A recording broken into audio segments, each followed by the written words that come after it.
students, hello, a very warm greetings to you all. Welcome back to LedX. This is Ananya, Kumar, and in this particular course we will be studying about gambling laws in India. But before moving to the course, before discussing the whole outline of the course and everything, let me just give you a quick introduction about myself. As I told you, my name is Ananya Kumar.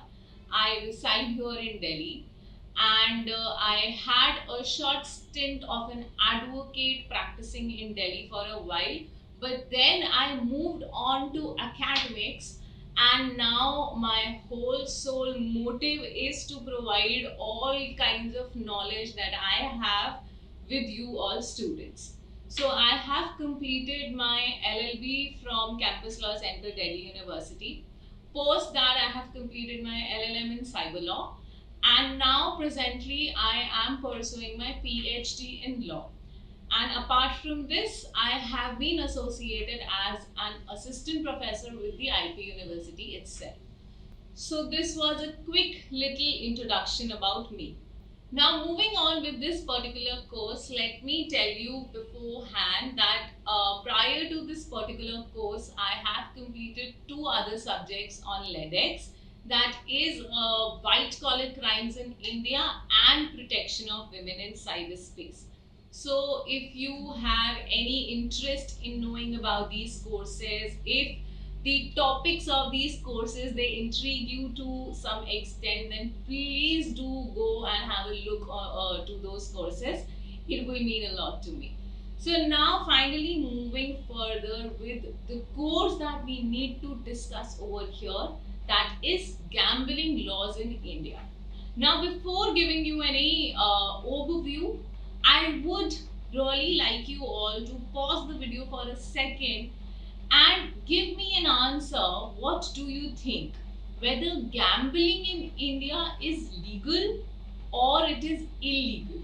Do we have laws associated with gambling in India or not? So we will be discussing all of those things, all the laws that are related to gambling, all the nicks and knacks here and there, things related to gambling in this particular course itself. We will start with the ancient era.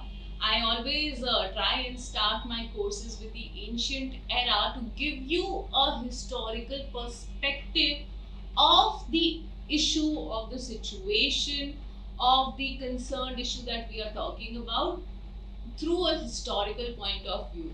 So obviously we will be discussing the ancient era related to gambling in India. Then moving on further, we will be talking about what is the present scenario related to gambling in India.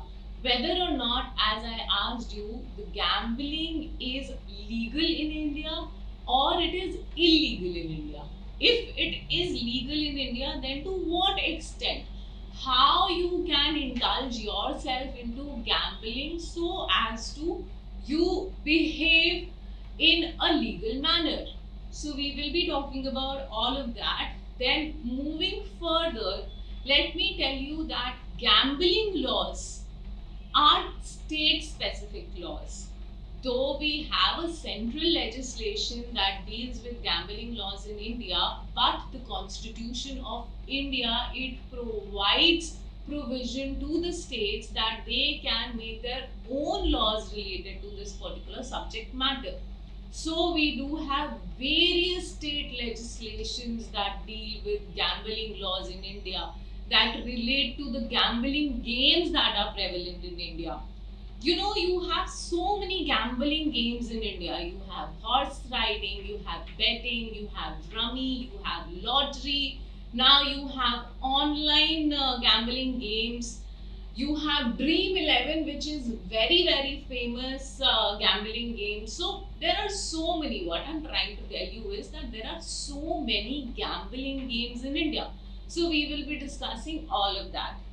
Then moving further, we will also be discussing about the taxation on gambling, whether the resulted prize money that any person, he or she earns through gambling, so whether that amount is going to be taxable or not, right? Then moving further